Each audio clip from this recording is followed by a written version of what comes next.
J'en viens au compte administratif. Alors, il y en a un certain nombre. Je vais laisser effectivement Franck Lelièvre l'exposer en long, large et travers. Et j'espère d'ailleurs, je m'adresse un peu à tous les conseillers, que vous avez lu le compte administratif parce qu'il permet de bien comprendre, je dirais, la situation de la ville. Allez, vas-y Franck. Merci Monsieur le maire. Je voudrais tout d'abord excuser Philippe Bouvier qui a une contrainte personnelle qui ne lui a pas permis d'être présent avec nous aujourd'hui.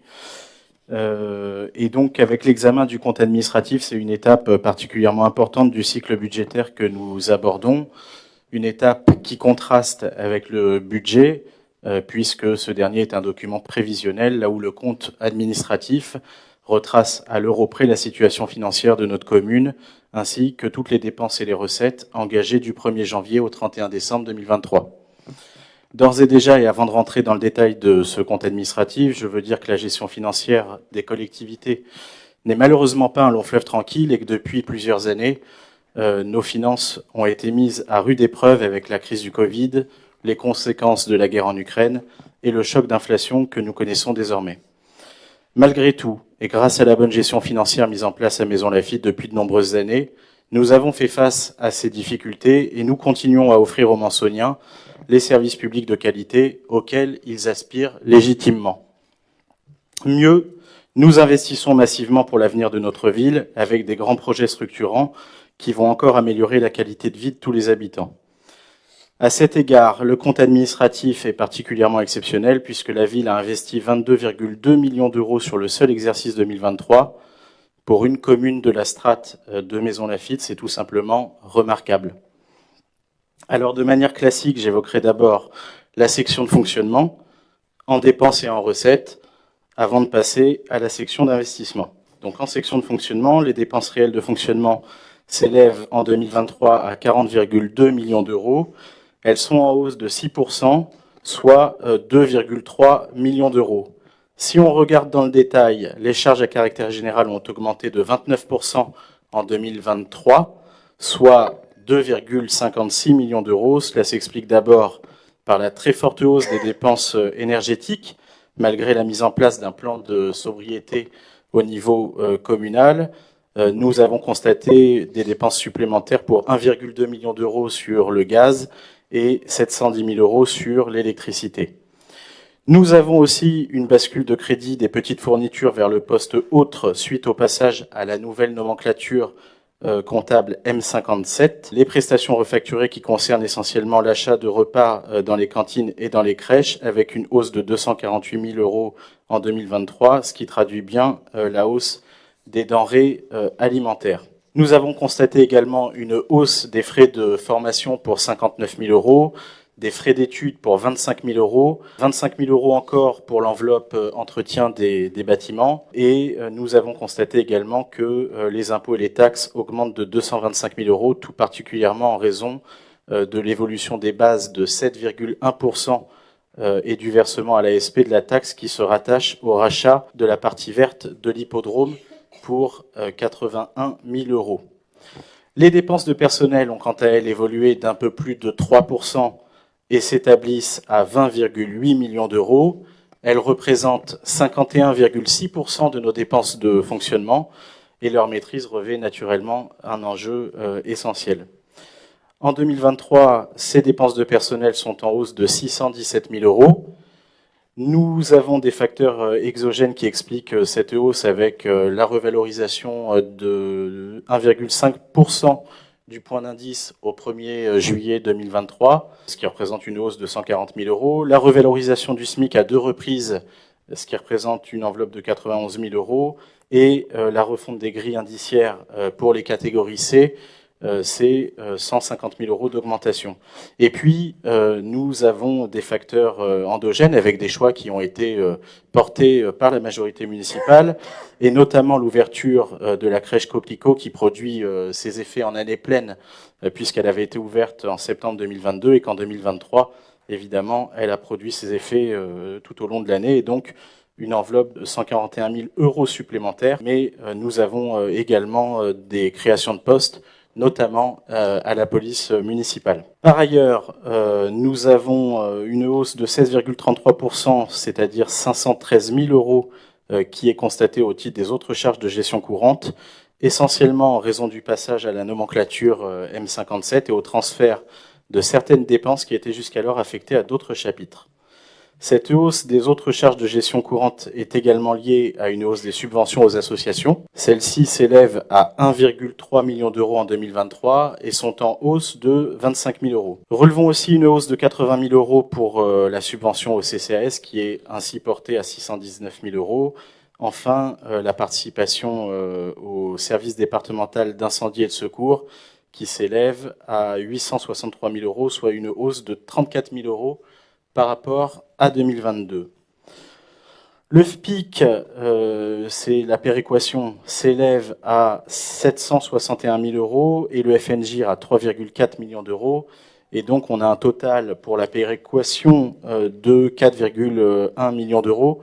Et je tiens à souligner ce chiffre qui est particulièrement important et chacun doit le mesurer. Les charges financières s'élèvent quant à elles à 43 000 euros et sont en diminution de 8 400 euros.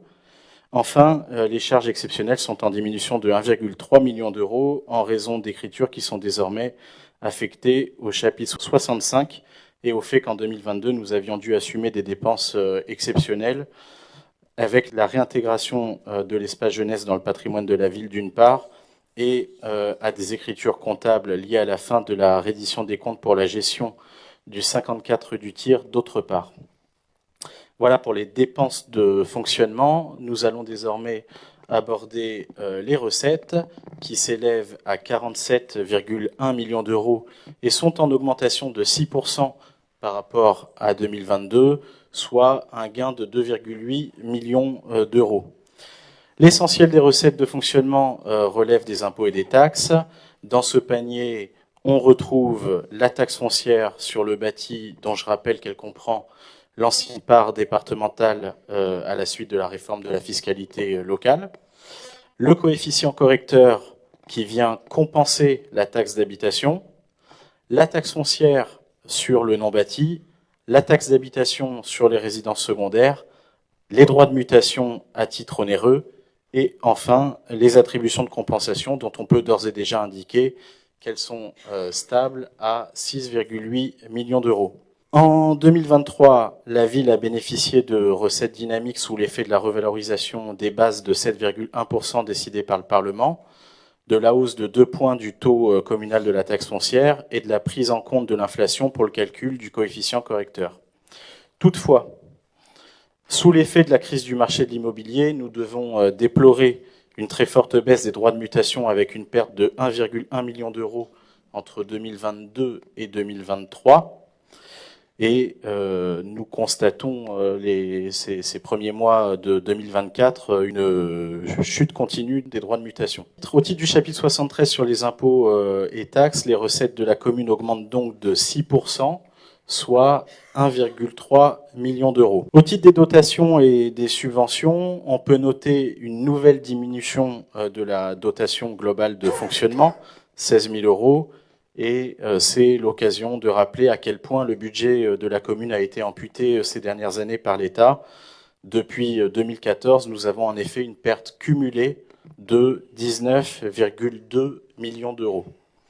Nous percevons par ailleurs une baisse de 18 000 euros du FCTVA et une recette supplémentaire de 647 000 euros au titre des participations de la CAF, bien que cela soit dû à un reliquat qui n'avait pas été versé en 2022. Pour conclure sur la section de fonctionnement, nous avons donc des recettes qui évoluent moins vite que les dépenses, avec un exercice 2023 qui aura été marqué par la crise et le choc d'inflation.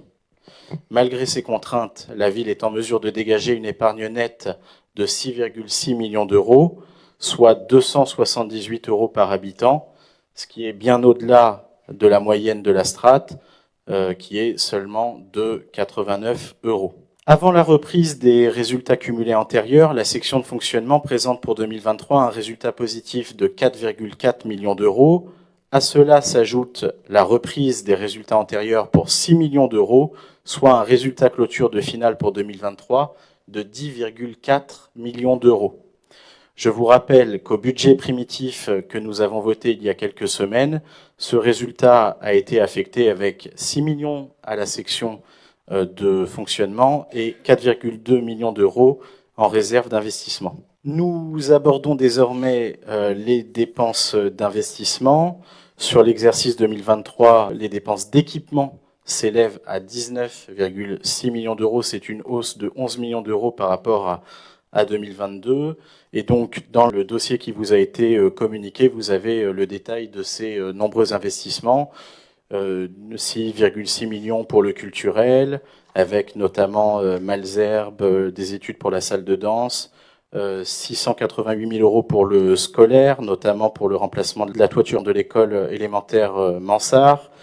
Vous avez des crédits très importants pour la voirie, l'environnement, les espaces verts à hauteur de 650 000 euros. Des crédits également pour le secteur de la petite enfance et du social pour 190 000 euros. Des crédits pour le sport et pour les équipements sportifs, et notamment sur l'île de la Commune pour la couverture des tennis, pour le parc des sports avec les travaux du terrain de foot synthétique et l'éclairage, pour le centre aquatique.